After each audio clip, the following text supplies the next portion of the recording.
and this could lead us into being pretty regular in the Overwatch League broadcast in 2020. So in a way, it was like we kind of made it. And so I was ecstatic to a level. I allowed myself to be happy, to be comfortable, and to just be genuinely excited, which ended up being my downfall, because when it all came tumbling down and crashed down upon me like a ton of bricks, and I'm man enough to admit this, I literally cried. I actually cried when I found out that it fell apart.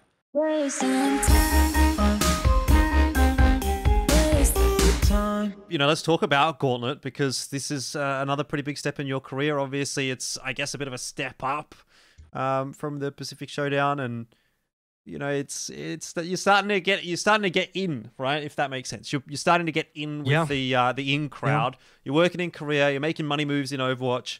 You know, funnily enough as well, you meet Achilios there for, I assume, the first time. So little do you know at this point, right, what's going to happen in the future. But talk me through Contenders Gauntlet and, you know, how that played out. Was that as big of a moment for you as, you know, what Pacific Showdown might have been? It was much bigger than Pacific Showdown. One of the, if not the biggest moment in my career, certainly at the time, but still, I still look back on that. That was the last time, by the way, that I actually casted Overwatch in a live event with teams and audience and everything. So since then, I haven't done an Overwatch LAN. Because obviously we all know what happens after 2019, the big 2020 year. Yep.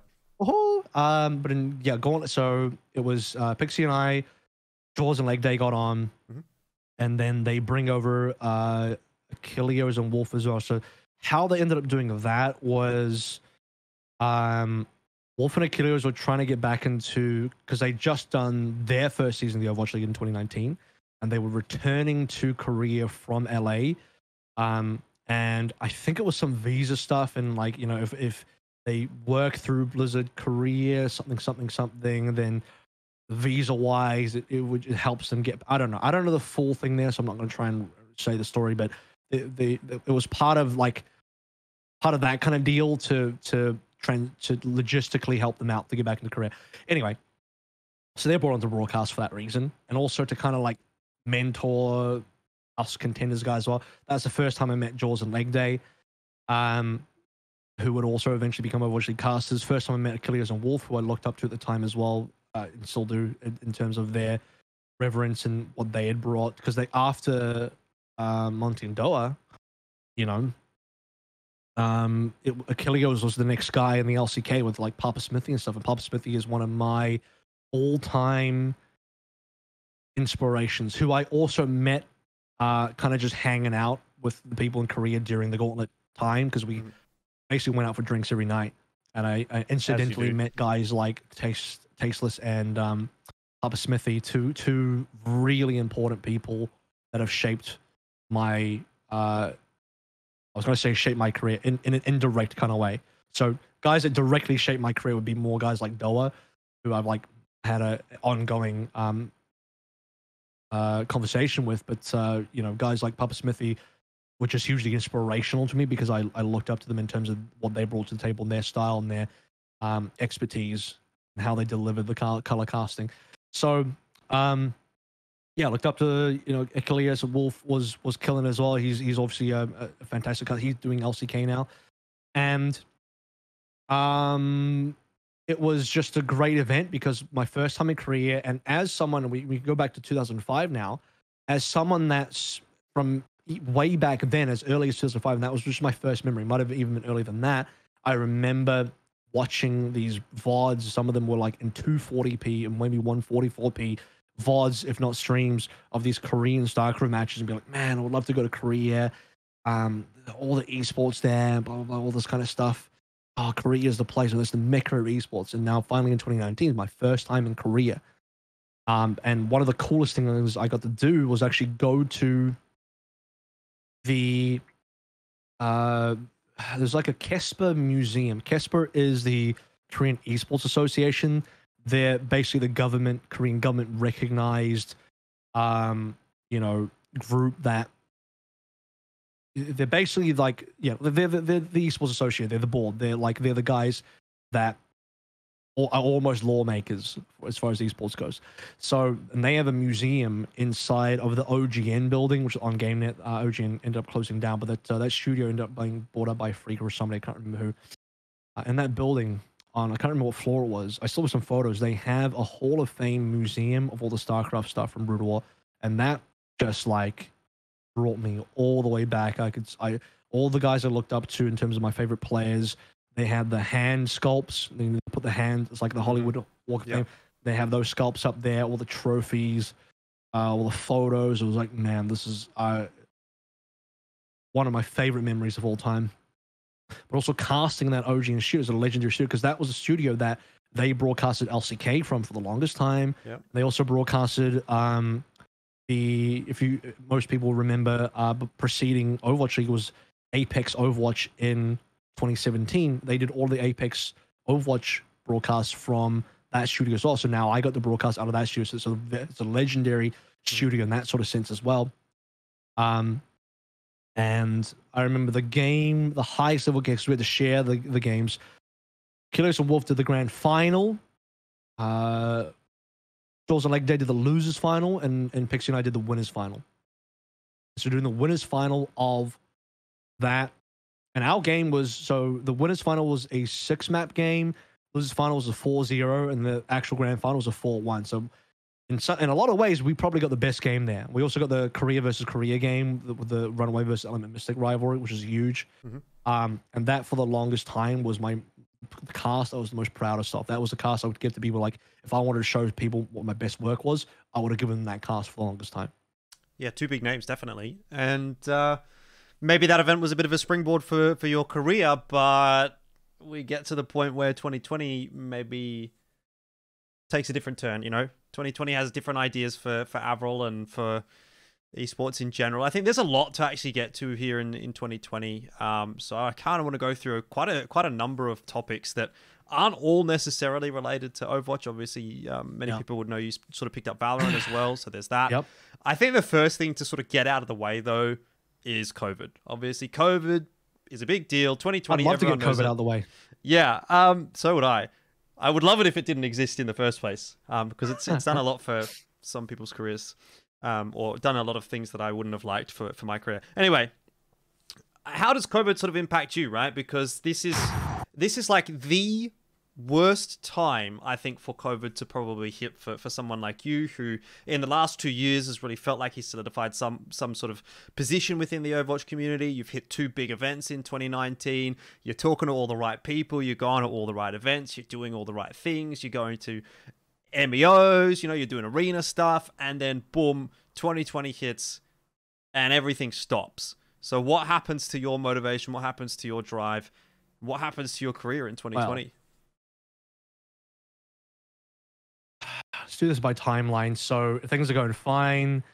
Early on in 2020, you start to become aware of this thing called COVID, but it's still mostly stuck in China. You're like, well, it's not going anywhere else yet. And I'm looking at it as like, well, we've had H1N1, we've had bird flu, and you know, those ended up, I guess they were semi-threatening, but they ended up dying out. I was like, yeah, this is just another H1N1 bird flu type of deal. I'm sure it'll just go away. I'm sure it'll just be like, it'll blow over, it'll be contained in China and it might go to a couple different countries, but it won't be a big deal and whatever. So I didn't think too much of it. I think that's what most people would have been thinking at the time, especially if you were old enough to remember the other quote unquote pandemics that were nowhere near as big. But yeah, the first impact that it had, not to me, but this would eventually impact me, was that Overwatch League got somewhat delayed. So this was, by the way, the season 3. This is the first year of Overwatch League going towards like a full homestand traveling model. So what I mean is, for those that aren't super familiar with Overwatch, they've moved on from the single location Blizzard Arena in Burbank, like the LCS, and now they've moved to like a more global situation where teams are traveling to home and away events in other cities, right? And they just start doing that. They've go to a few cities. They do a few of these. They're pretty, I would say they're pretty successful, sold out crowds, doing pretty well. The talents moving around, traveling around as well. This was also the year that Jaws made the Overwatch League. I think he might have been him and ZP to memory, were the only two that actually made the Overwatch League from Contenders from 2019-2023. So if I'm going to be real, I was really hoping to make the 2020 Overwatch League, but it didn't end up happening. There was a bit of a changing of the guard with guys like Monte Cristo and Doa leaving. Similar left that year as well to go back to Counter-Strike. And obviously, there was a bunch of contract stuff, and they weren't going to pay as much anymore. So a bunch of those guys who were on like incredible money were just like, well, I'm not going to take a 50% or more pay cut, whatever it is. And so they bounced. That opened up a few spaces. I remember ZP had sort of been on the cards for a while. They paired him up with Jake, who was a player. Here's another fun thing about being a color caster. You will often lose positions to players. Mm-hmm. Retired players who become color casters, yeah, you got to get used to losing casting positions to retired players. That's just the reality of the situation. Especially if you're not a very big name color caster, the players are often much bigger name than you, and the broadcasters are far more likely and willing to take those players on than to take you on. That's just the reality of how that situation is. So they changed all these casters, a bunch of movements around, and Pixie and I end up missing out. Unlucky. It's just like, well, it happens. And this is where, if you remember the conversation that I brought up earlier, it's like Monty and Doa, before they left, tried to really lobby for us to get in there. Mm-hmm.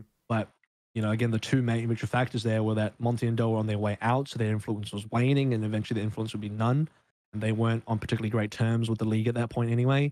And then two, the league were not as interested in bringing over people that required logistical support and visas. Jake and ZP are already Americans, and Jules was the only non-American person that got brought on that was new, so they only deal with one visa. And so that was a much better deal for the league at the time. And I don't hold it against them. I fully get that. I fully understand it. And I was disappointed at the time, but it is what it is, water under the bridge. Did you feel like your opportunity may have passed? Like, did you feel like if you don't get it there, it's not going to happen? No, well, obviously not, because I stuck with Overwatch and I stuck with Contenders and I kept going. Mm-hmm. So if I felt that, I would have, I don't know, I was disappointed, but I don't think I was super upset. And again, you never saw the tweets coming. I was like, oh, I should have gotten this and blah, blah, blah, blah. I'm complaining. I'm a victim. No, didn't see a single tweet out from me. Because you're not even though I didn't get picked up. You handle it like an alpha, like a Chad. Yeah, I'm trying to get into Sigma territory anyway. So one of the other things that sort of ties into this, right? This COVID impact and, Overwatch League and blah, blah, blah, is the fact that you did end up actually doing a couple of Overwatch League casts. Now, there was a bit more to that I think a lot of people don't really know as to why you got those broadcasts, how that sort of came about. You mentioned homestands a little bit earlier, so talk to me about the Seoul Homestand that never was. So what happened was, there's a lot of homestands that never were, for that matter. What ended up happening was Pixie and I had already linked up with the names required within the Overwatch League, within Blizzard, that we needed to talk to, that would actually, so that they weren't just shadowy Illuminati figures. These are the people that will actually hire us, if they hire us at all. So we linked up with them. So it was like, okay, well, we're not going to take you on for 2020. But here is something that is happening. What ended up happening with COVID was that China got massively delayed. They couldn't start their season, their games, for a very long time, because that's where COVID was, literally. So all their games got hugely delayed. And what they were going to do was, eventually they were going to try, I think they were going to either try and get the Chinese teams over to Korea, or play the Chinese games online, but do the broadcast from Korea with the Seoul Homestand to try and catch up. So China's going to have to smash through a bunch of games to try and catch up on the games they missed out on because of COVID delays. And the idea was, because there were going to be a lot of games, they were going to bring Pixie and I over to Seoul, Korea, to do the Seoul Dynasty Homestand, the home team.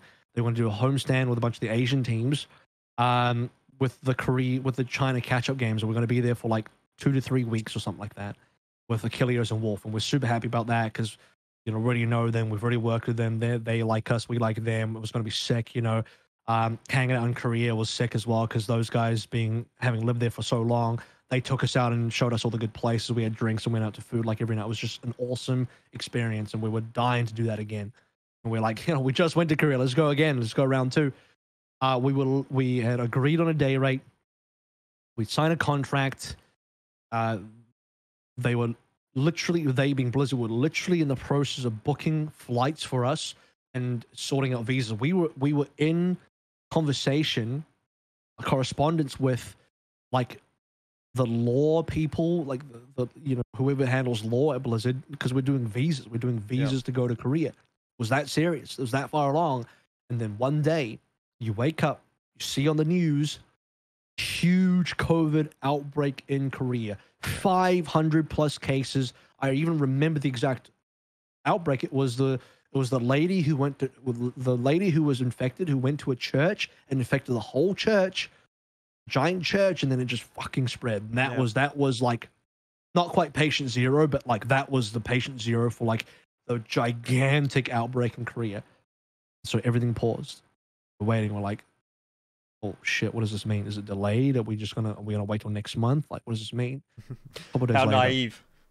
A couple days later, like, so this whole homestand is unfortunately gonna have to be cancelled, and this entire thing we're gonna have to revisit what all this means. I'm really sorry about this. We're obviously we can't take you guys over there. The whole thing needs to be redone and all of that kind of stuff. And it just went up in the air. We're like, we don't know what this means anymore. And I actually remember at the time when I got that news, because let me play this back. So I get the news that I've been offered to do some Overwatch League stuff, and go to Seoul and do all that. And for me, it's like, well, we didn't get the season, but we're going to be part of Overwatch League with us in a pretty major way as well. And this could lead us into being pretty regular in the Overwatch League broadcast in 2020. So in a way, it was like we kind of made it. And so I was ecstatic to a level. I allowed myself to be happy, to be comfortable, and to just be genuinely excited, which ended up being my downfall, because when it all came tumbling down and crashed down upon me like a ton of bricks, and I'm man enough to admit this, I literally cried. I actually cried when I found out that it fell apart. I mean, I don't blame you. I think that's I mean, again, I can put myself in your shoes and I can understand. You work for years toward a goal, you achieve the goal, or you perceive that you've achieved the goal, and then it's just taken away from you. And just ripped away. Just why? Why is this happening to me? Of all people.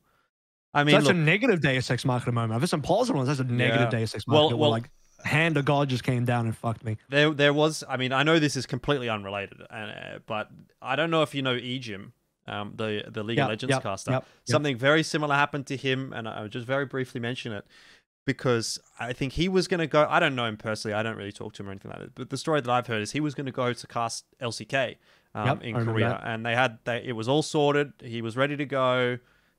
The visas were done or something, whatever. It was all ready to go. It was pretty much locked down. And then COVID hits. Lockdowns, you say? Then COVID hits. He doesn't go. You can't go for 2 years. And I mean, he's just disappeared. So, that at least hasn't happened to you. But he basically dropped off the face of the earth when he could have, he had the world in front of him, right? The world was his oyster, very same as you. It was all happening. It was ready to go. And then it just went, and it's gone. One day you'll have to tell me if you even know like where he ended up going. I have no idea. I have no idea. I mean, I'm sure he's still around, but like he's not doing anything League of Legends related. He's moved on. His esports life seems to be over, which is, again, that's something that could have very easily happened to many people as well. So, yeah. I broke down. I think I don't know. I think it's because I allowed myself to finally be like, I thought I made it. Yeah. And then when you allow yourself to be happy in that kind of way, and then the rug gets pulled out from underneath, and you smack your face on the ground, and it's just pure concrete, and you're like, fuck, so like, it was that the roller coaster of emotions. When you're so high up in emotion and then it comes crashing down, the opposite effect is you just have a fucking mental breakdown, Yeah. And so I was just like, wow. Because remember, since 2017, I had this idea incepted. Monte Cristo came up to me and was like, keep casting because, we're looking out for Overwatch League people in the future. I was like, holy shit. He came up to me and said that. So for 3 years, I'd worked on that as something I truly thought maybe I could get if I was good enough. But they eventually, so you already mentioned this, but eventually what ended up happening was, as with all esports, took a bit of a break. Everything went quiet. They figured out what the next steps were, and then everything moved online. Everyone's casting from home. Their setups and all the productions now online. All the players in their facilities or at home or whatever it is, and it's all 100% moved online. Obviously, the league felt really bad about the whole situation, and what ended up happening was as well was that Achilios and Wolf, who were back in the United States, because obviously they live in Korea, but then they go to the United States to work during the season. They go back to Korea.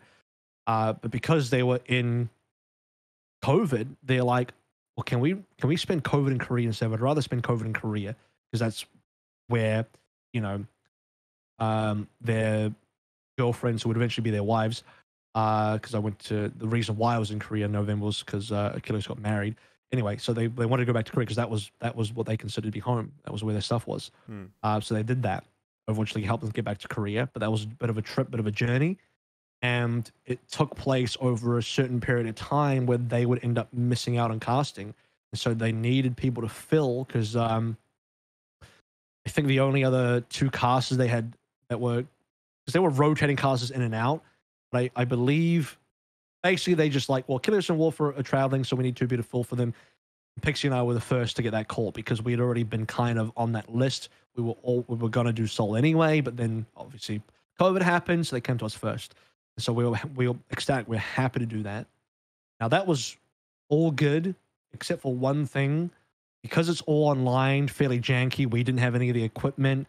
You see, I didn't have this baby. Back then, this SM7B didn't exist. I didn't have any of this. I didn't have my own camera. I didn't have any of this cool shit. I didn't have any of this broadcast gear. You know, however many thousands of dollars worth of broadcasting. None of that. I was trying to figure out what the fuck I need. Like I don't do home at that time. I no one does home broadcasts. Home broadcasts. Yeah. I did only studio back then. Yep. So I don't know what home broadcast is. So long story short, there were a ton of technical issues, not just on our end, but some on their end as well. The feed coming through, it just wasn't, you know, some of it was problematic. They eventually, they got much better at online broadcasting, but that was their first year doing online broadcasting. So there was jankiness on both ends from our end because our equipment was shit, and on their end because they had lots of stuff to figure out, and now they've streamlined that. Yeah, they've streamlined that way better now. So safe to say, it wasn't our best debut. And actually, I am not particularly proud of the broadcast that, I want to speak for Pixie, but the broadcast that I was on during that time in 2020, because I did not think the quality was very high because of issues outlined. And I don't know, I think like maybe I was nervous as well. It's just, you probably feel this as well, tell me if I'm wrong, but when technical issues start piling on top of you, then you have a higher likelihood of then tripping up and making mistakes on broadcast as well, because your mind is elsewhere. You're like trying to fix some bullshit while you're trying to cast, and now I'm not in the zone. I can't focus on the game. Especially I'm thinking about too much different stuff. Especially when you're at home and you are the only one that can fix it, right? Like when we're in a studio, the monitor goes black. It's like, oh shit! I look at the other monitor. Someone walks in and fixes the monitor. I mean, but when you're at home, you're the only one that can do anything about it. One of the things that literally happened was my feed just died for a full minute. Yep. And what are you going to do? Just died. What are you going to do at that point? I remember hearing in production in my ear, I was like, keep casting. I'm like, cast what? Motherfucker, my screen is black. What do you want me to do? Like, I got nothing. I'm not trying to, sounds like I'm making a bunch of excuses, and it kind of is, but at the end of the day, what the audience sees is they just hear nothing for a little bit. They just hear some lag, or they hear nothing. It's just like, right. I sound like a shit caster. I just sound like I'm bad, is what it comes out, because the audience doesn't care about what problems you have, and they don't. If you're having tech issues, too bad, so sad. That's on you. Audience doesn't give a crap. So to them, I just sound like a shit caster, and that's why I just, despite thoroughly respecting and appreciating that opportunity, the cast itself was complete dog shit. You know, it happens. It happens. But I guess it didn't mar your career so much that it blacklisted you or anything like that. Because I was still rescued it in Contenders, thankfully, because in 2020, this is the next topic, is it? I think What is it? Well, I want to talk about Contenders Korea. Is that what you wanted to talk about? Yeah, I was about to as well. Yeah.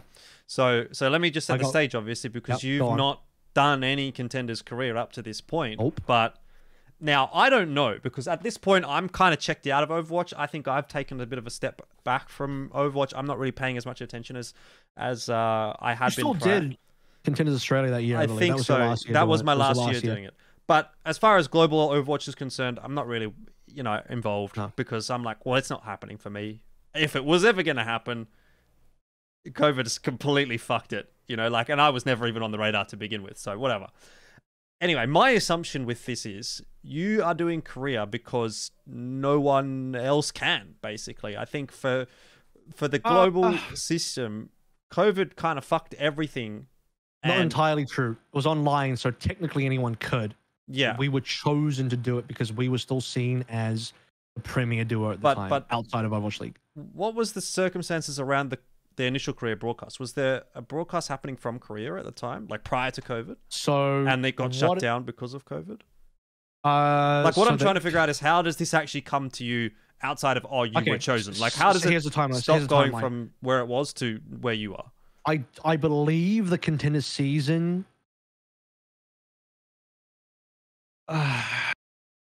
like, it was kind of happening, but it was fully online, and it was done by a new TO.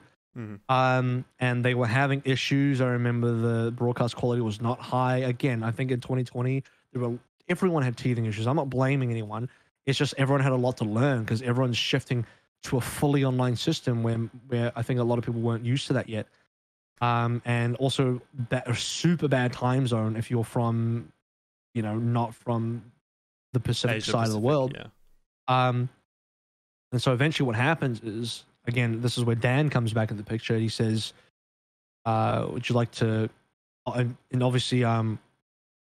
Yeah, okay, so I was going to say, Achilios and Wolf are long done with Contenders Korea at this point.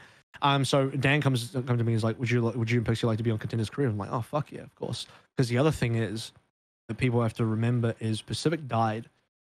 In 2020, Contenders Pacific died. And that and South America were cut because for budgetary reasons, they Contenders system could not support 7 regions, so they went down to 5. It was NA, EU, Korea, China, Australia. And even though you could argue Australia was not that competitive, it stayed alive because ESL and Blizzard ANZ basically willed it there. Blizzard ANZ have a lot to, there's a lot to thank there for their level of dedication. There's a Macca sponsorship. And the Macca sponsorship, obviously Macca's helped the fuck out for that as well. So good on you, Macca's. Anyway, so we lost Contenders Pacific. So there's a bit of a grim period. Like, we don't have Overwatch League and we don't have Contenders Pacific. Yeah, what are we? It's pretty bad. Like, it's pretty bad. Yeah. We got Contenders Korea. It came to us, and if it comes to us, and I have any level of say about like production and stuff like that, I'm like, you give it the full circle. That means Pixie and I can do it in a studio. It'd look really good. It'd be a really high level broadcast, and be really clean and professional. And they're like, all right, sounds good. And so we worked out a deal that being pretty solid. So we got more regular studio, and that, by the way, was the only. Did you guys do studio and ESL for Contenders Australia at the time in 2020? Do you remember? Yeah, I never did we never did an online broadcast for Contenders so Australia. Only Australia and Korea were done in studio then. Yeah. The other regions were not done in studio. They were all online. As far as English broadcast goes anyway. It's because we are on islands. Australia and New Zealand were largely unaffected. No, I say largely unaffected, but in comparison to the rest of the world in 2020, I was still allowed to go outside and go to work. We could go outside and we could go to work within reason. Obviously, everything was kind of shut down, but it was like, if you have to be somewhere, I couldn't go out to eat, but I could go to work. Yeah, and because we were on a broadcast, it was like, well, you can't rightly do a studio broadcast from anywhere apart from the studio. So we were allowed to go to the studio. So that happened. I don't know if I want to bring. I don't know if I can. How comfortable are you with me bringing it up? Gauntlet Asia in 2020 and the could have beens. I'm happy. That's Could fine have been with a me. situation. If you're happy, I'm happy. I have nothing to lose. Is it as far better? as Is it Overwatch is better if you concerned. tell? Is it better if you tell a story or me? Because I think you knew more. You obviously know way more about that situation than I did. Well, look, for what it's worth, I really didn't know that much. Certainly more than I did. But from my understanding, what was supposed to happen was there was supposed to be a gauntlet stop in Australia.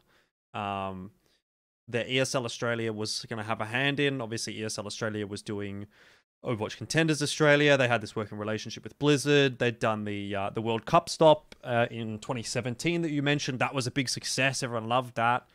So come 2020, there was obviously already plans to have a Contenders Gauntlet here, which, you know, for me was quite a big deal because that would have actually been the first sort of international Contenders event that I would have worked on. Because the casters that were going to work on that were the Contenders Australia casters, which at the time were myself and Smash, and you guys, Pixie and AVRL from Contenders Pacific and Contenders Korea and blah, blah, blah. Well, I guess you weren't from Contenders Korea when the plan was happening, because that was planned prior to COVID. So that's what I heard was going to happen, and we were definitely in conversations around that, like, oh, you know, this is what's happening, just keep these dates free kind of thing. And then COVID sort of hit. So that's what happened from my perspective.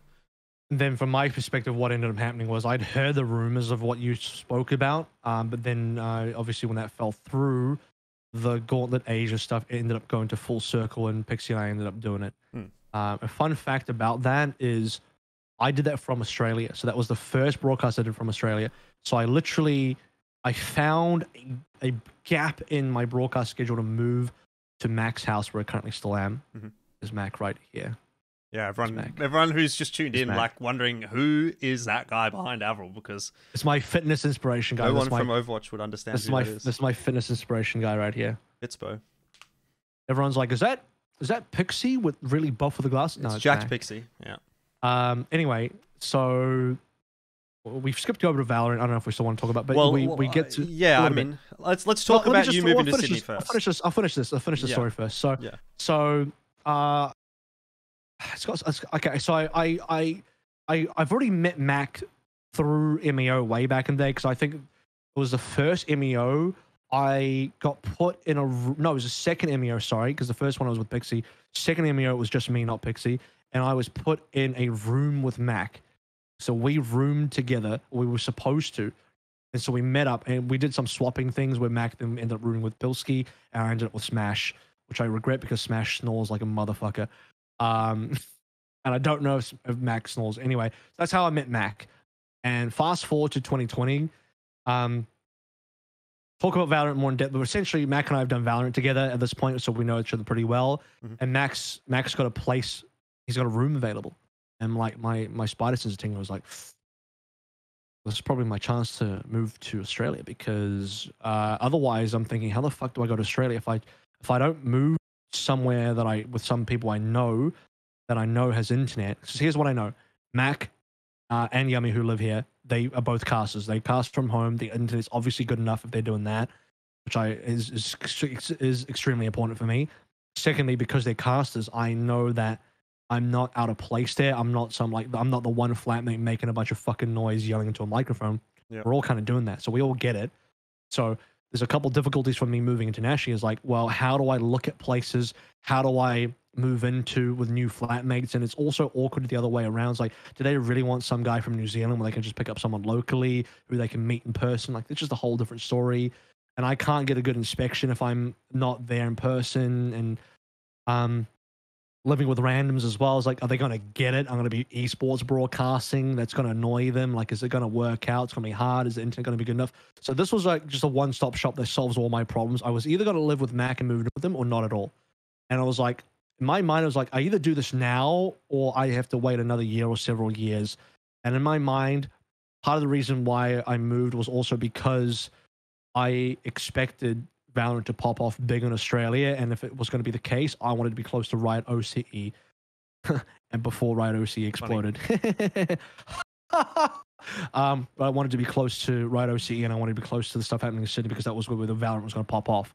And I was heavy into Valorant, so that was the reason why I moved over. But I specifically chose a window to move in where I was going to have a break between the casting. And it was like, I could either wait until after I do Gauntlet Asia to move. But then I thought, but then it's going to clash with Christmas because it's getting a bit late. And then, like, you know, moving, I don't know if that's going to make it harder. So it was like, or I can move before then and then do the Gauntlet Asia from then. That's what I decided to do. But it was a huge strain, some of the most stressful couple of days. I essentially had 2 days between arriving and setting up. And also, I think one of the Gauntlet days, Mac and Jess had a party of which you might have been there. I attended for like Probably. a few hours. It was like, all right, bye guys, I'm going to do a broadcast now. And I just left, went to my room, did a broadcast where everyone outside did a party. But I had to like assemble my bed and my desk and my PC, which was in different pieces because I left to move my PC over to Australia. It's too heavy and too big to put in my suitcase, too expensive to ship overseas. So my plan was I will get rid of the case, take all of the organs, all the pieces, buy a new case in Australia and rebuild it in Australia. And that was my strategy and it worked, but it was a huge fuck around. Of course. And I remember the first day, it took me like 4 hours to build my bed because I was doing it by myself. And this fucking dickhead over here didn't help me. Classic. And it's in the queen size bed from IKEA. I've never built the bed before. It was hot, and I was like, how the fuck do I build this thing? And I was like, if I don't build this, I can't sleep tonight.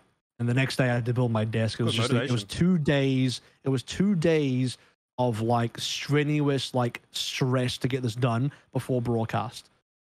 That was how tight the margins were. So yeah, that's my story of moving to Australia. Made it. All right. Well, the only question then I have on that is, was it worth it?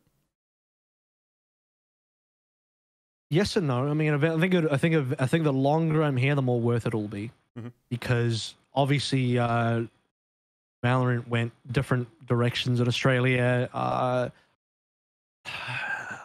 I was thinking, like, even if there's no right OCE for Valorant, maybe ESL could do something with it. ESL ended up only doing the one thing, two things. I did the AOC event with Pilski, and then I didn't do the DreamHack thing. There was a clash there for me. I was overseas on holiday. You were partying. Kind of, yeah. And so I didn't end up doing that one. So I thought that's just one of those things. It's like, it's just unlucky. It's like, you know, if ESL Australia don't get all the Valorant shit, then unlucky. Bad luck. Yeah. You know, it's just how it is. But I try to position myself in the best place possible to receive Valorant. Should it have gone to ESL and become a studio thing? Because I also knew, having worked with ESL, if I wasn't in Sydney, I wasn't going to get the fucking work. I was not going to get the work in ESL in Sydney if I wasn't in Sydney. And I was positioning myself to receive all of that potential Valorant work and Overwatch work being in Sydney. But because there's no Valorant, it ended up being only Overwatch work. And beyond that, I've done the JBL thing with you. I got offered ANZ Champs a couple times. It just didn't work out. So I haven't done too much in Australia. So in terms of actually getting work here, been pretty much just Contenders Australia, which I'm grateful for. It's cool. I like doing it. I don't know if I'd say just doing. If you'd ask me, oh, you want to move to Sydney and just do Contenders Australia, I might be like, well, I don't know if that's completely worth the move. But I think the long term thing is, I think it's still better to be positioned here than to be in Auckland for things coming back in. As far as esports regrowing in Australia, it's still better to be here. So I think, ask me again in like 2 years' time, and I think I'll be much more appreciative of being here. Definitely. Well, you've brought up Valorant a couple of times, and I think we should talk a little bit about Valorant in 2022 for you. I didn't actually realize you'd done as many Valorant shows as you had done. 2021, I think, was the big. Well, I know, but I mean, you started casting in 2020, so that's where Correct, I wanted to sort of touch on things before we move into 2021. Oh, 2022, and I was like, you mean the year 2022? I didn't know you meant 2020. 2020 as well. Yeah. So you what's the thought process behind wanting to get into Valorant and why you actually start casting Valorant? Because I think, give me a second here, because I feel like I remember having conversations with you around this time period where you're still kind of like, oh man, I'm not sure if I'm going to get Overwatch League. I think I'm going to get it, but like, it's no guarantee.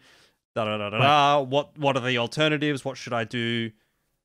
What if I don't get it? And that, I think, was kind of or what's going through your head. So am I right in the assumption there that it's just a backup plan, a fallback in case things go wrong with Overwatch?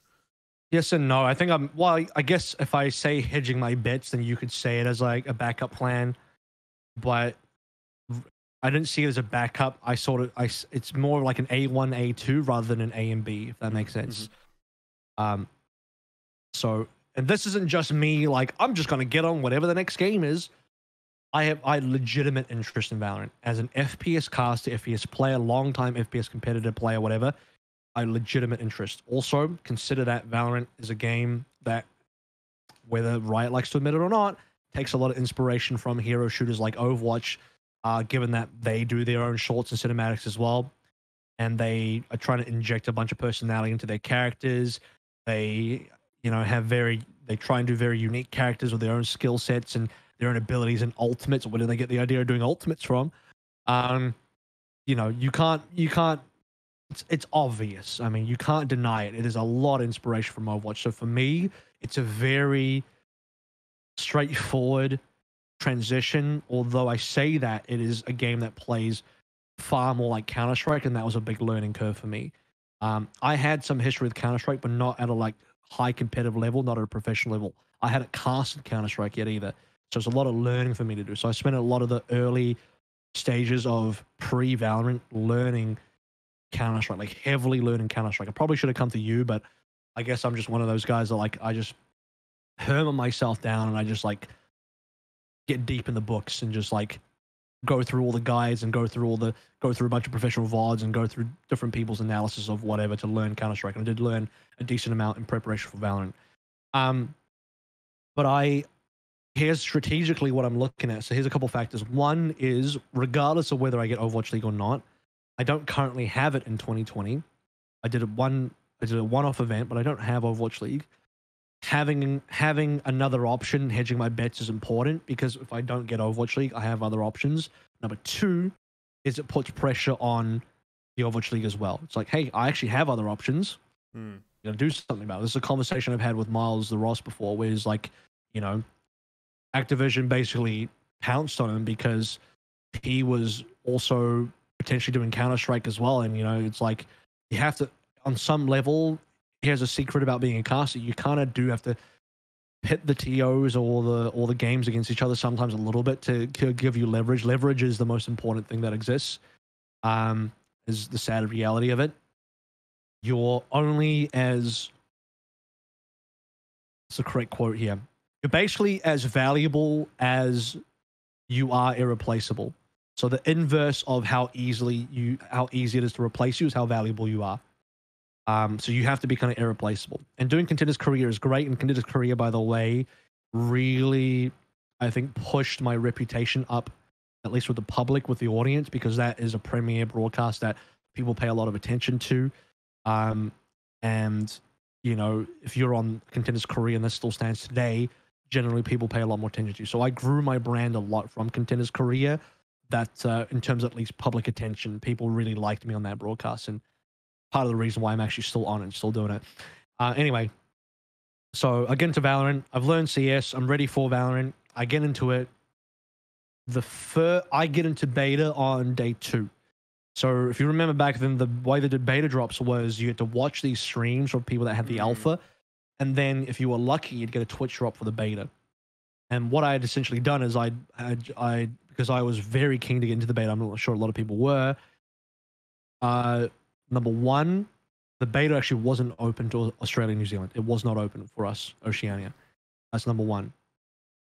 Number two, it's pure RNG. So I opened up a bunch. So what I did was I created a Twitch account. I created both a Riot account and a Twitch account from NA. I think I might have VPN for that. I can't remember. I don't want to get into. This is some dodgy stuff, but I'm not going to get deep into the dodgy stuff. You're going to go to prison, mate. Essentially, yeah, fucking police are outside. Essentially, I was not going to stand the fact that OC was not going to get this game or this beta. And I think this is a huge difference between people's determination. That barrier was not going to stand for me. For me, it was like, no, I'm going to get over this hurdle. I don't give a fuck. If it's not in Australia, I'm still going to get the beta because I know how important it is to be ahead. There's no chance I'm waiting a month or 2 months or however long for OC to officially get a beta when people in NA are going to be 1 or 2 months ahead of me, already casting, already competing, already doing this game, and I'm fucking sitting on the sidelines. No shot. I don't care. I'm doing whatever it takes to get in this beta. So I open up a bunch of tabs, a bunch of streams. I idled in them with my NA Riot and NA Twitch accounts. And overnight, it was Summit 1G that I got a drop from. Thank you, Summit. And I can debate on day 2. Started playing it on high ping, 180 ping, whatever it is.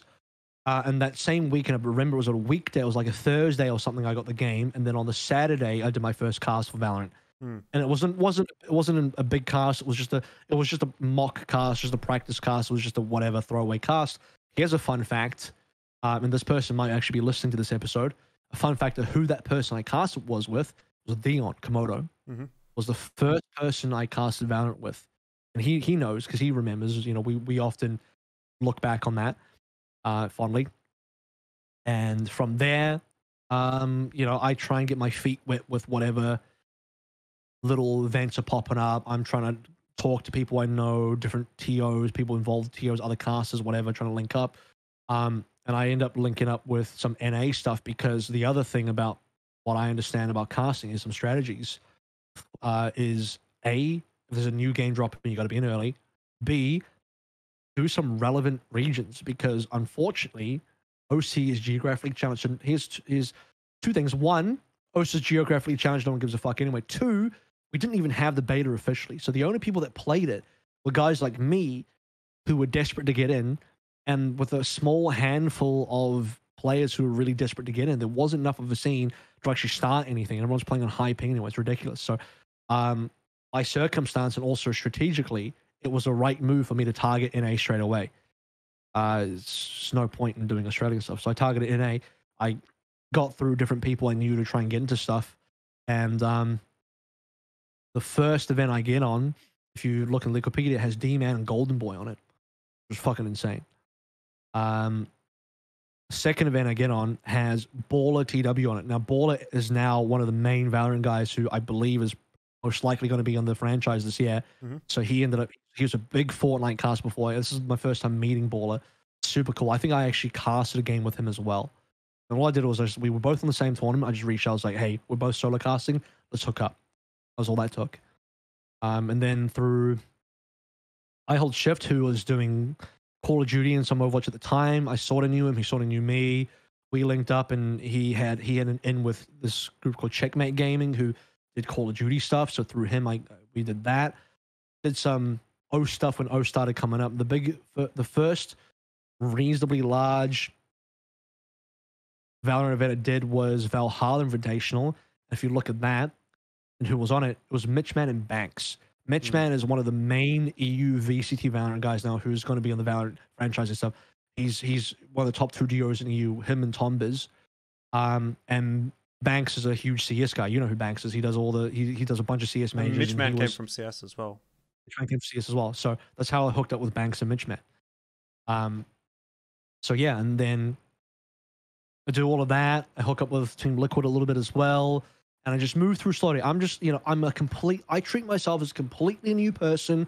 I'm basically playing a second life. This is like when it's not quite a new game plus, but I've played through the whole campaign of Caster from 0 to however high you can go, and I'm restarting a new game, but with all the knowledge and wisdom I had from the previous one. So I'm starting a brand new run on Legendary difficult, on Nightmare difficulty again, because unfortunately I'm still in Australia.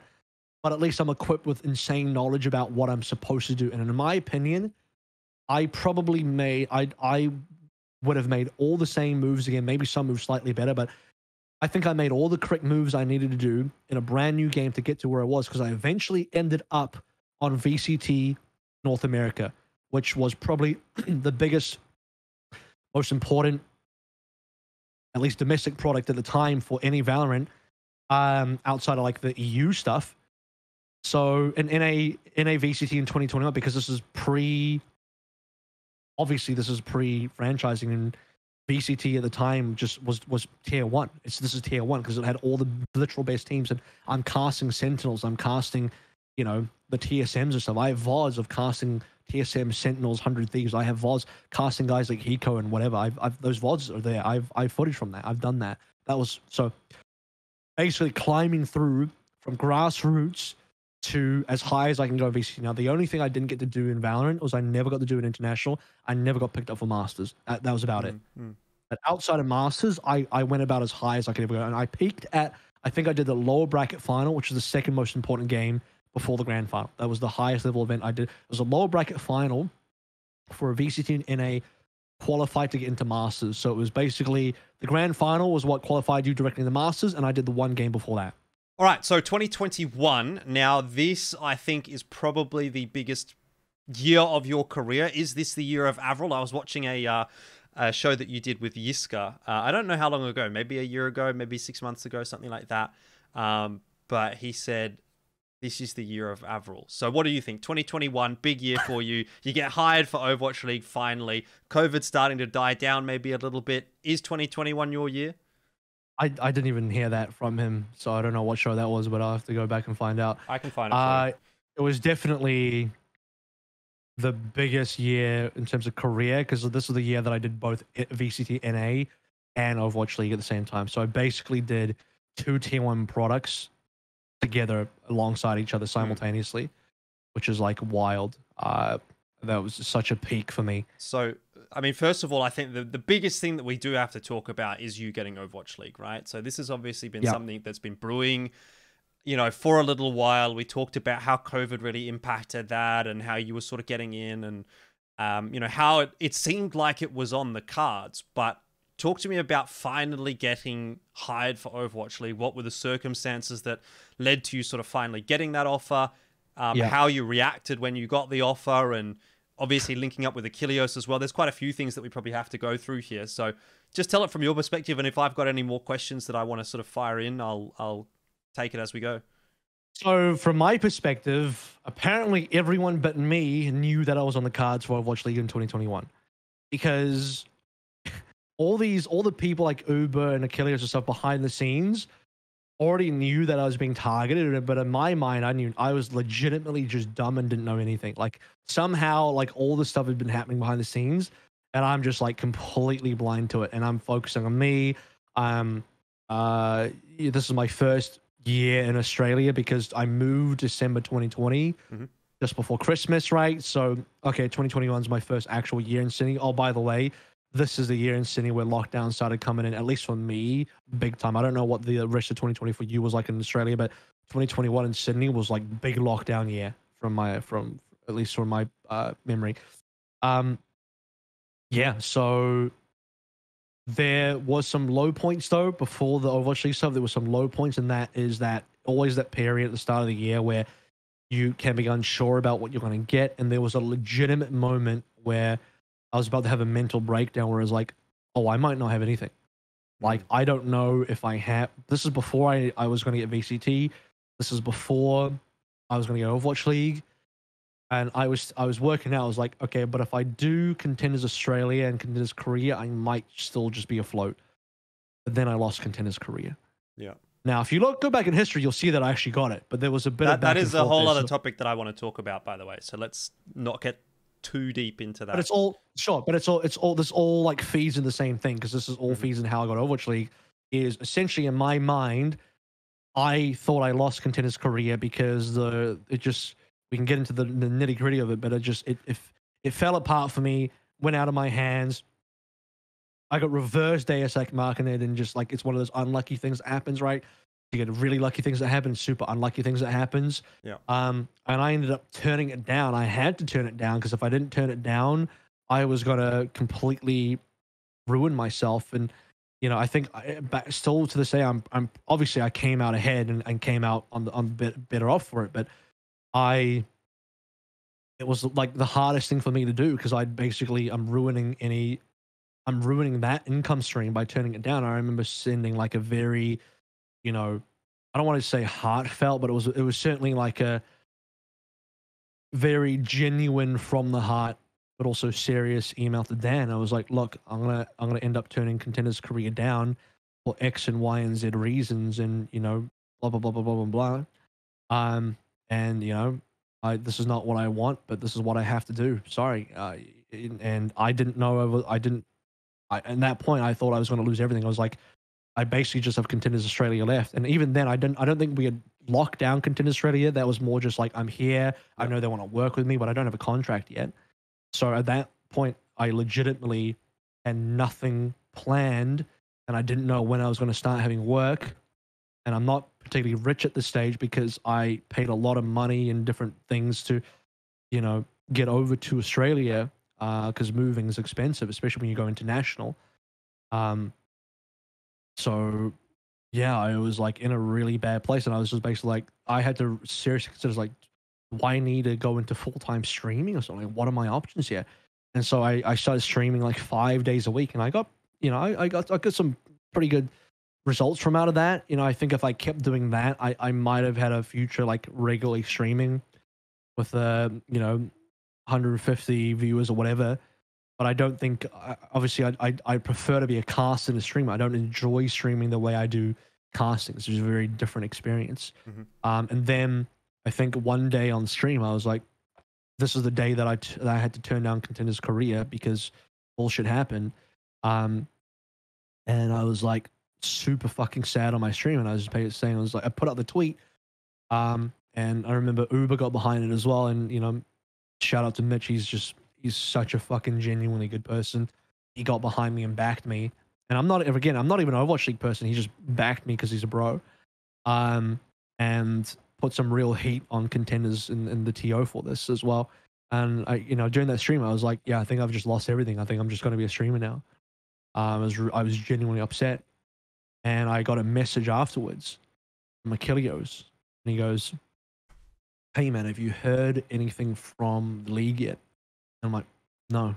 And I don't know if I will. Because at this stage, I'm like, I failed to get in 2020. COVID cut me over, and I don't know what my future looks like anymore. It's like the complete opposite of what happened to you when you thought you were going to go to the Seoul Homestand. It's like you were on the highest high and you got brought down to the lowest low.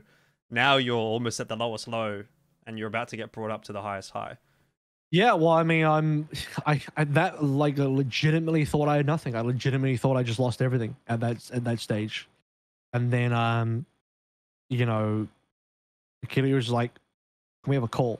So we get on a call. I'm not going to divulge everything that happened in that call, but essentially it comes down to is like, yeah, so, Wolf is leaving to the LCK, and there's a potential position open. And also Jake's going back to coaching / playing, so he's leaving as well. So there's 2 color caster positions that are actually open at the moment. I'm like, holy shit. And he's like, this is not locked in yet.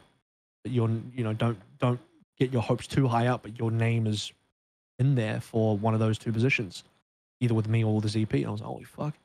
And so I was like, wow, I mean, that's great news. I hope it happens. And then I speak to my agent afterwards. I messaged him, was like, hey, can we talk about Overwatch League? And he's like, yeah, okay. So, your name is certainly in the ring for this right now, but I don't want to bring it to you too early before anything's solidified, because you don't want that level of disappointment. Fully understand. But then we start working through, and as the days go by, it starts being more and more serious until one day my agent DMs me. He's like, jump on a call. Again, the call. He's like, you officially have an Overwatch League offer. I'm like, holy fuck. Holy shit. And that was the moment I was like, oh, my year is saved. I'm actually saved. I'm not going to be broke this year. Did you cry? Because you said you cried when you didn't get the homestand. Oh, no, I didn't. You didn't have that wave of emotions? No, because I already went through the jubilation of like in 2020 when I thought I was going to get it. I already went through the roller coaster of like, let's go, to like, oh, I've lost it. I've already gone through it. So at this point in the my announcement video, we all did our own announcements. It's still out there somewhere. But essentially, my announcement video is me. I'll just condense it down to like 5 seconds. It's just me going like, "Fucking finally!" Like to me, it was just like, I think I watched it. I remember. I was like, "Come on, waited long enough." Like, geez, what took so long, guys? Like, Jesus Christ, I'm not fucking out waiting, guys. Come on. So it wasn't even like, I don't know. I think I had my like, oh, I'm so thankful. I'm so unbelievably happy this happened moment in 2020 already. And the other thing is, I don't want to get too excited because I've had the rug been pulled out for me before. And I was not going to allow myself to be in another situation where I allow myself to be so happy, have the rug pulled out, and then just be a devastated mess. Yeah. It wasn't going to happen again. So I was just, because I'd been through those stages, I didn't feel the need to do it again. This time I was like, just satisfied. You know what I mean? Just a solid 10 out of 10 satisfaction. No strong emotions either way. You're just satisfied. I think that's enough. Personally. All right. So you're casting with Achilios now as well. So what's your initial thoughts on that? I mean, I looked up to the guy a lot. I, again, use pastors. I still do so. I continuously look up to him. He's one of the top play-by-plays in the world. I legitimately believe that. And I think that's relatively agreed upon as well. He's just an amazing caster, and fantastic person as well. And I've thoroughly enjoyed working with him. But at the time, I think there was a little bit of trepidation. Like I don't know how to approach it. It was very different because I'd worked with Pixie up until that stage for like going on 5 to 6 years. And now I was going to work. And by the way, I made the league and Pixie didn't. So that was also a situation where, and he took it as well as he did. I mean, I think he was fine about it, at least up front to me. And having to, and I both, by the way, that year and also last year, I've worked with both Pixie and Achilios. But I was starting to work less with Pixie and more with Achilios and having to learn the ins and outs of being with a new duo and how that was going to function. Yeah. I think I wouldn't say I have like extremely similar, but similar enough of a style to Wolf that it wasn't a difficult transition to make that duo happen. I think looking back, and we were told this as well from staff within the league, that it was a very good pairing and that it was the right call to pair the two of us up. So that was a very strong pairing. He also specifically wanted to work with me. So when Wolf went to LCK and that position was open, I believe it was that both ZP and Achilleos specifically wanted to work with me as a replacement for either Jake or Wolf, which helped a lot in terms of getting me in. I'd also built up a lot of good reputation through Contenders Korea as well. So I mean, it was just all, looking back on it, it feels so straightforward. It's like, oh yeah, I mean, obviously, if they were going to bring someone on, I would be a prime candidate. But at the time, again, I was so blind to it because I don't think it seemed like things were falling. You can imagine you've moved away from your family and friends, your life. You're in a brand new country. Okay, it's Australia and New Zealand pretty similar, but you're still in a brand new country without. I don't have any family here, no level of support. Your income's about to fall through your feet. Yeah, things are falling apart in my life. So I'm blind to like any good things happening because I'm at this stage. I'm like, my luck's ran out. But yeah, that was a huge blessing, and working with Achilleos is a dream. He's just such a talented person. Yeah. Well, your luck in the end did not run out, and so yeah, we're at the point now where you're on Overwatch League. There was a couple of things that we talked about during that whole discussion that I wanted to dive into a little bit deeper, and obviously two of the big ones are the contenders. You've got Contenders Australia, you've got Contenders Korea. Now, I'll start with Contenders Australia because I think that's just a little bit smaller of a topic. But, from your perspective, why are you still casting contenders, right? I think you're quite unique among the Overwatch League talent, that you're one of the only one. Yeah, you are the only one that does contenders still. And, is it because you want to stay in touch with the grassroots? Is it because you like working these broadcasts? Is it because you're greedy and you just want more money? Is it because you hate up-and-coming casters and you want to take all of their opportunities? What is it? Why are you still working in contenders? I want to be a gatekeeper. I just enjoy gatekeeping. I think if it wasn't for casting, I would do another gatekeeping job, like being a doorman at a bar. And like just telling people like, oh, sorry, it's a private function tonight, guys, and then let the next person in, even though I just turned down the first guy. No, I'm kidding, obviously. No, the real reason is in 2020, there were 5 Overwatch League duos casting. Only 2 of them were full-time. The other 3 were part-time. I was one of the part-timers. Technically speaking, so was Achilleos, and we were both doing Valorant on the side.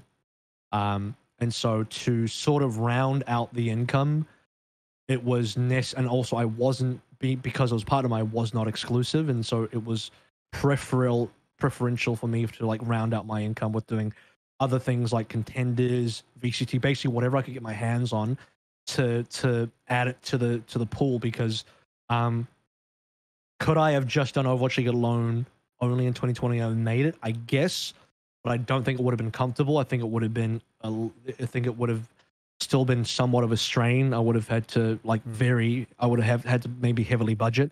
Whereas like if I rounded out with a bunch of other work, then I'm having a much better time. And also like I don't like having idle hands. I like to be busy. I want to be doing things. I don't want to just be sitting around. So yeah, I filled my schedule up. And if I can do contenders and fill my schedule up, and I'm only part-time on our Overwatch League, why wouldn't I? That's pretty basic at the time. That's all it was at the time. I didn't think further than that. I don't know if I'm not gonna heavily talk about 2022 yet, but since we're on the topic of like contenders, why I'm still doing it why I still did it in 2022, and maybe we'll see what happens in 2023. But the reason I kept on doing it in 2022 was because like I'd already juggled the Overwatch League contenders thing in 2021. It's not hard for me to just continue that, but also for Australia specifically, there's not really a lot of other talent they could go to as replacements, so they're very keen to keep me on. And that's not to say that sounds a little gatekeepy, because I'm sure like somebody will put this like, oh, it could be me, and I'll say this right now. It's like, if you think you are ready for Contenders Australia, that you are a reasonable talent, and you seriously want to do Overwatch, and this is not just like some other game for you, like you actually want to do Overwatch and you think you're reasonable and you want to come on, I'm not against abdicating my position on Contenders Australia. There's just not a lot of people that exist in Sydney that can jump on, and like other people busy. Like you were busy with LCO at the time. You know, some other people, they're doing ANZ champs. There's like some clashes there. Max doing else. You know what I mean? Like the quote unquote good casters in the Ivory Tower, a lot of them they're doing stuff. They're busy. So, you know, I'm just kind of here because like they really wanted me to fill that. Also, the other thing is like on the contender side, the Blizzard staff really want to keep me on. Like there's I'm really in deep with the contender side. You know, actually, ironically, more so since Dan's passing than before. And now that torch has been handed over to a bunch of different people in terms of what they're managing. So Dan's role's been split up across a few different people, and I've had really in-depth conversations with them about the future contenders, the format, goals, what we're trying to achieve, what they'd like to do at much higher levels than I've ever had. And so like part of me is fairly invested in contenders because I want to see it succeed, because for the overall, the esport is good when the overall ecosystem is good, and that has to include everything. So it can't just be your tier 1 product because of nothing else is. That's not an ecosystem. Your whole ecosystem has to be stable, has to be strong. So because I'm deep in all that kind of stuff, you know, the Blizzard ANZ side, they want to keep me on Contenders Australia, and you know, I've had conversations about leaving Contenders Korea as well, and you know, on the Blizzard Korea side, they still want to keep me on. They're like, yeah, but we'd love it if you stayed on. You know, like it's like I having those conversations. Like I've been thinking of getting off. They're like, yeah, but it'd be cool if you stayed though. Do you know what I mean? Like they actually want me to stay. Is the must be a nice feeling. It's certainly better than people trying to get rid of you. That's 100%. Well, maybe we should talk about that, because you know that was also something that you did touch on a little bit when we were talking about it in Overwatch League. But I wanted to touch on this whole Contenders Korea thing that happened in 2021, which seemed like a bit of a shock for you and a bit of a shock for the community. I remember your tweet. You sort of tweeted something like the opportunity has moved elsewhere, which basically to me is like a nice way of saying I kind of got fucked a little bit. Yep. So, first of all, I mean, we've talked about how this was a big blow to you. I have a question here on my notes. Was this a big blow to AVRL? And I don't think I really fully appreciated at the time, or even until we've just spoken about it, how big of a deal it was for you to potentially be losing Contenders Korea. But what was actually the circumstances around this? I mean, why was it taken away? Yeah. So I don't want to push too much blame on the TO because I've since patched things up a lot, and I don't want to sour that relationship by shit talking them now. Mm-hmm. But essentially, it obviously full circle at this stage post COVID kind of collapsed, and after 2020 it's just like finished Gauntlet, and that was the last thing. That was the last thing that Full Circle ever did, and that was the death of Full Circle after that. In 2021, I I remember there was a final pitch to do Contenders Korea. Because I was now in Australia and it wasn't going to be a studio thing anymore, that pitch was a lot weaker. Also, I believe, as a lot of things end up happening in esports, this is a bit of a, conversation that people don't want to have, but money is a factor and budgets are a factor. And, there were more competitive budgets, let's say, coming from elsewhere. So the full circle pitch didn't end up going through. That involved me in it.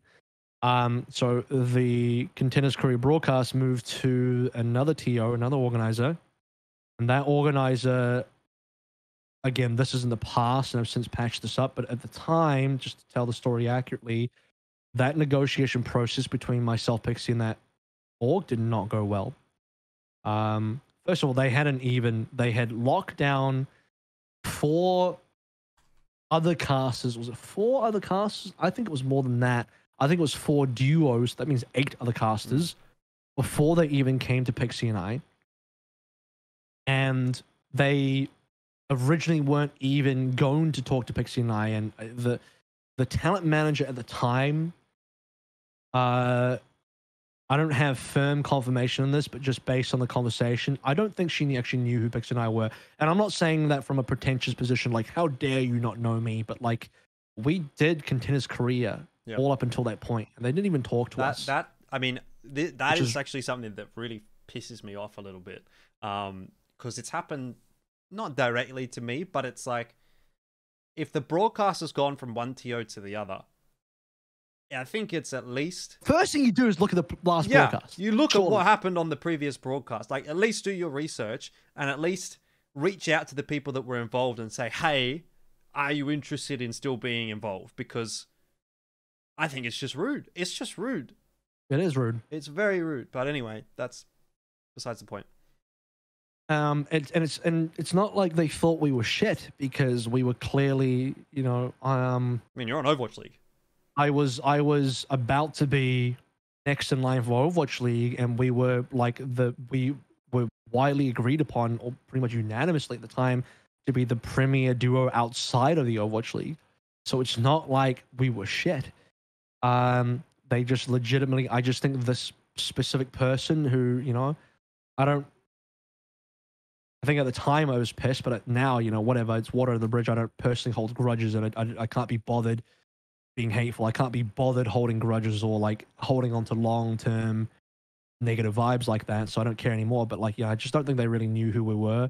Again, I'm not trying to say that from a potential situation. So they just didn't do their research. They just didn't look at the last broadcast and didn't investigate. That's all it was. So just sadly, a little bit of like incompetence is, I think, the most accurate word to say. And so we got linked up. So we're like, hey, we did the last broadcast. We started proceeding like, oh, okay, cool. I think Blizzard did have to step in a little bit to get us in there. Because I was still in with Dan, obviously.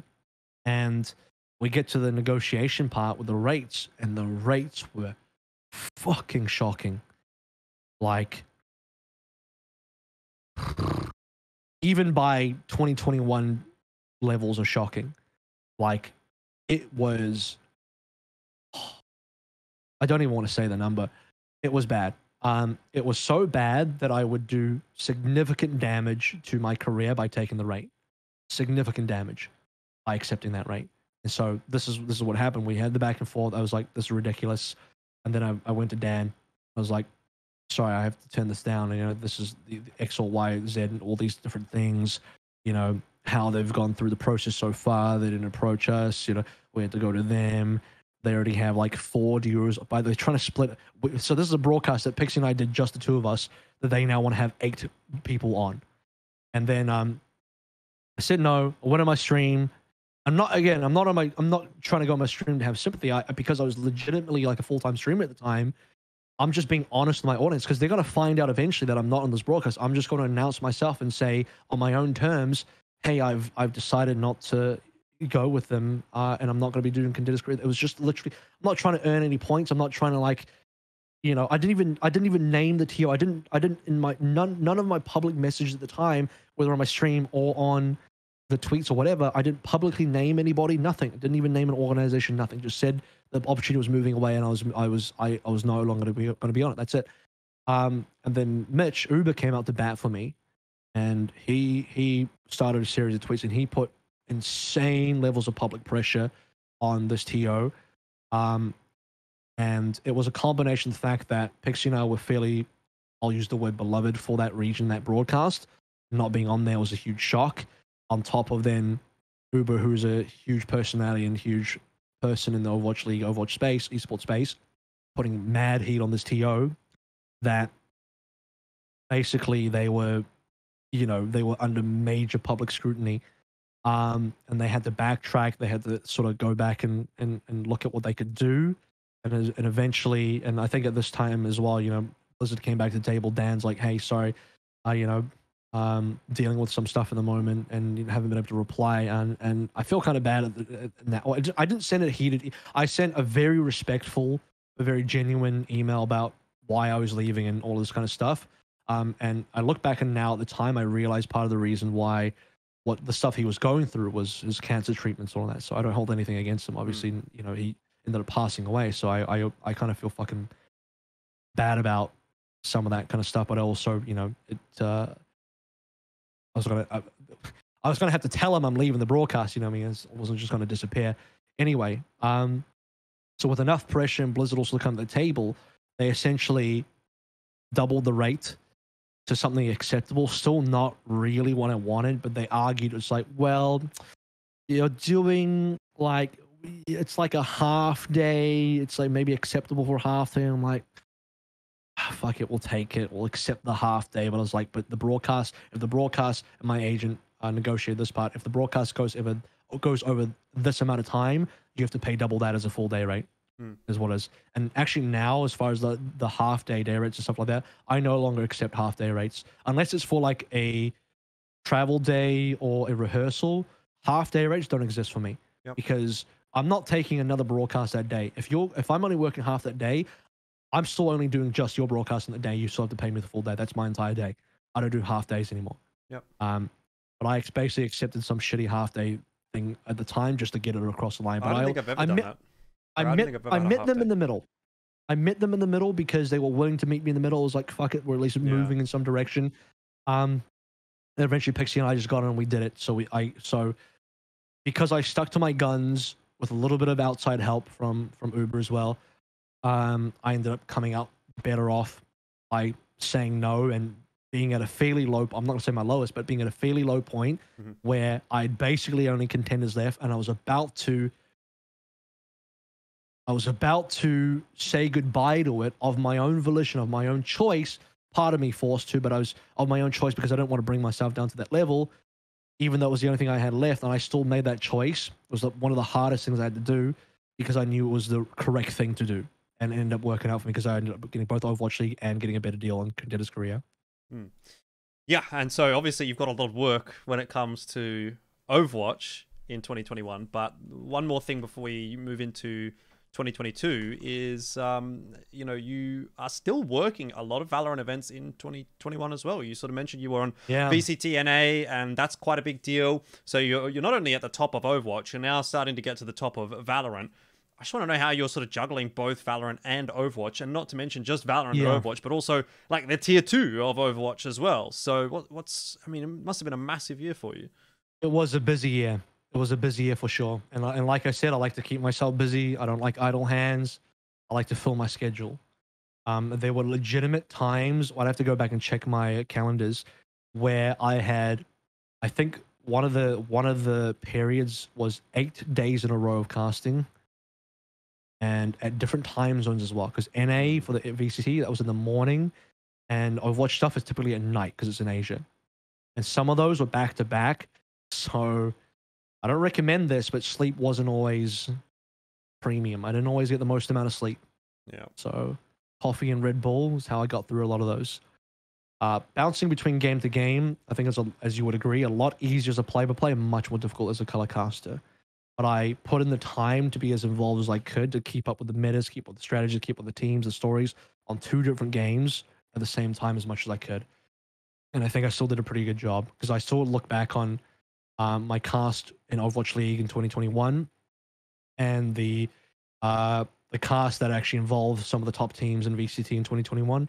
and I still think I did a pretty good job. I would still go back on those broadcasts and think, yep, that's at a minimum an acceptable job, or a job that I'm proud of. I don't think there were many, if any, broadcasts during that time where I'm like, man, that was shit. Thankfully, except for the one streamer show match thing I did not enjoy that. I typically don't enjoy doing those streamer events. I think I'm a highly analytical guy, color caster who wants to like talk about the nitty gritty strategies and stuff like that. And when you have nothing against them, this is what they do for content, right? But when you have streamers kind of dicking around, yeah, it's just, that's not esports to me. It just takes away for me the fun. I'm a big anti-influencer show match kind of guy as well, because look, they paid me a lot of money. That was one of the best day rates I got, but it was not a fun event personally for me. It does. I think the thing for me is, and I feel like maybe it's the same for you, is that it just doesn't matter. It's like, you know, in your heart of hearts, this is literally irrelevant. Also, it sort of feels like a waste of time. I'm going to bring this up. I'm going to bring this up because it was an impactful thing that happened during my quote unquote career for that. Well, it is a career, but I don't know. Okay. Anyway, this is a kind of a negative thing that happened that I've kind of buried and I don't think about kind of ever, because I looked at the event. It did bring back some memories. This is how my mind goes through. Okay, I'm doing a streamer show match. This is how I'm going to go through it. It's obviously not going to be competitive. So how do I get through this so that the broadcast is both still interesting to listen to and that I don't lose my fucking mind and it's still fun for me? I'm going to basically joke around, have some laughs, maybe poke fun at some of the streamers, especially if they're doing dumb stuff that doesn't work out. I'm going to try and be a bit of a comedian, right? And do all that kind of stuff. And the other thing as well is like streamers are like, they're kind of micro celebrities only if you're like terminally online Twitch kids, right? But like they're not no one out there is like Kim Kardashian. But basically my point is like, you're not going to take, you can't, sometimes you can't take streamers too seriously. They're micro internet celebrities, right? You can take the piss at least a little bit, as at least I thought. So we go into this event and I do that and I just have fun with it. I'm having a laugh. I'm having a good time. And then I start getting comments. And then I start getting DMs. And then I start, you start seeing things in the Twitch chat. And this is not me reading the Twitch. This is things I'm being informed about. And then afterwards, someone shares a clip. This clip is long deleted now, so don't bother looking for it. Of me essentially saying, the line was, I can not quite verbatim repeat it, but I can basically go over it, paraphrase. The line was, well, because this team's about to lose and this specific influencer is about to lose and exit the tournament. Was like, well, and that's going to be the last game for them. I guess they'll be back to Among Us after this, because Among Us is a huge game in 2020. Everyone streamed it. It's a big game. I was like, I just said it in a way where like my expectation was, okay, they played some Valorant for the day. They'll go back to streaming Among Us because that's the main game they stream. If you could look at the stream history, it's almost all Among Us, right? That's all that was. But I got micro canceled for that comment because people are like, oh, this guy's gatekeeping. He just told my favorite streamer to go back to his own game. It's like, that's not what I fucking said. What the fuck? You've completely missed the context. And these people and these like crazy K-pop level stan level fans came after me saying the most some of them used slurs on me that I won't repeat here. Some of them used literal slurs on me. The biggest irony I find, I can look back and laugh at this now, but it was pretty fucking traumatic at the time, because you can just imagine like a bunch of people like sending the most vile shit at you on all different platforms. Someone gave me a Twitch whisper. I was like, I've never fucking received this before, and I got hate that way. And I was like, I've since turned whispers off, so I'm not going to turn it back on for that reason.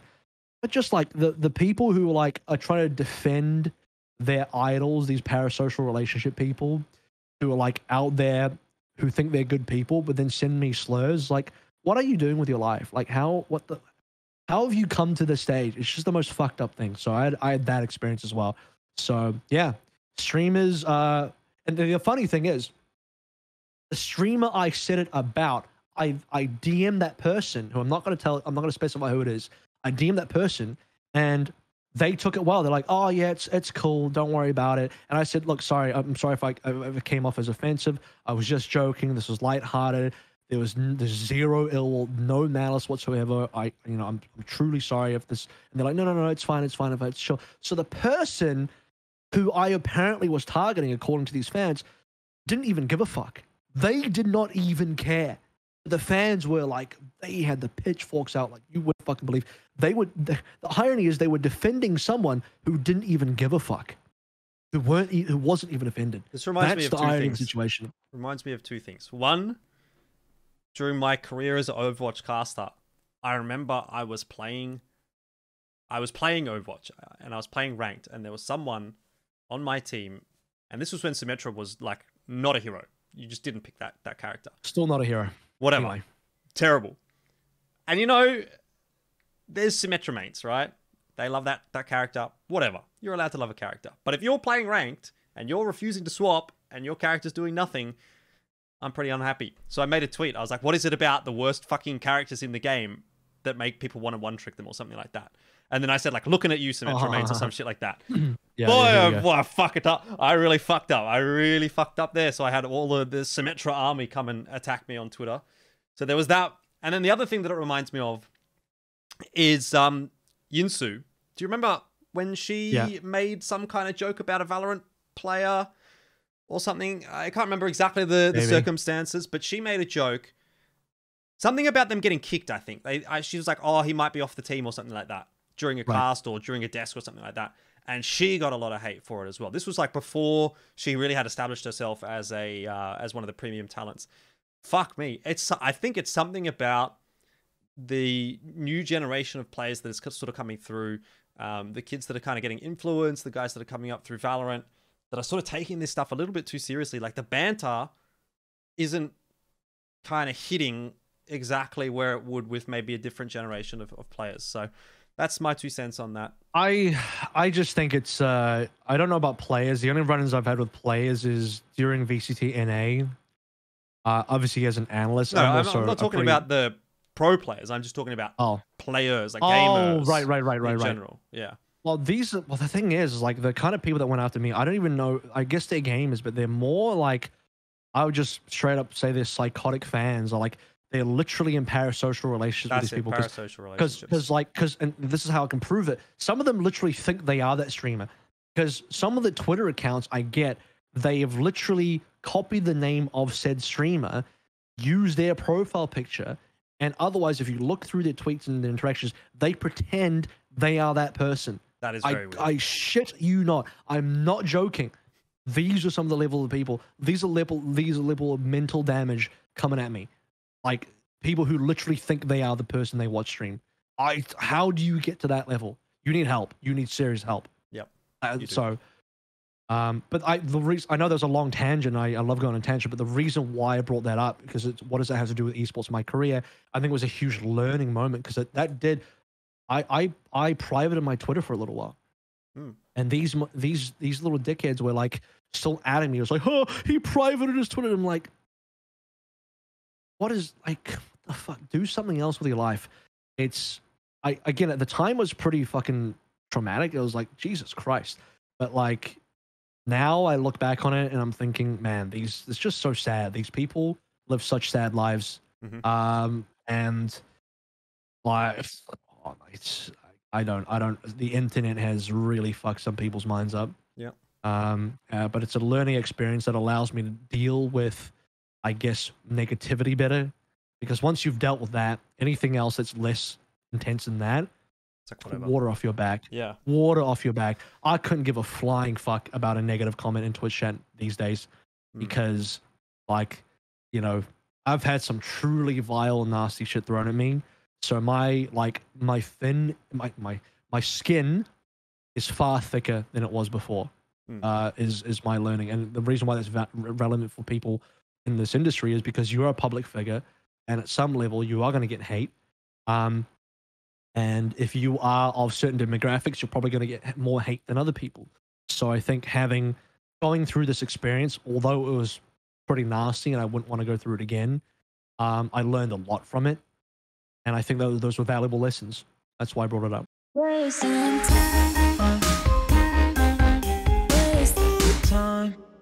Hi there. If you made it this far and you're enjoying the content, please make sure you subscribe. Or if you really want to go the extra mile, you can support me on buymeacoffee.com/Elfishguy. There's a link in the bio.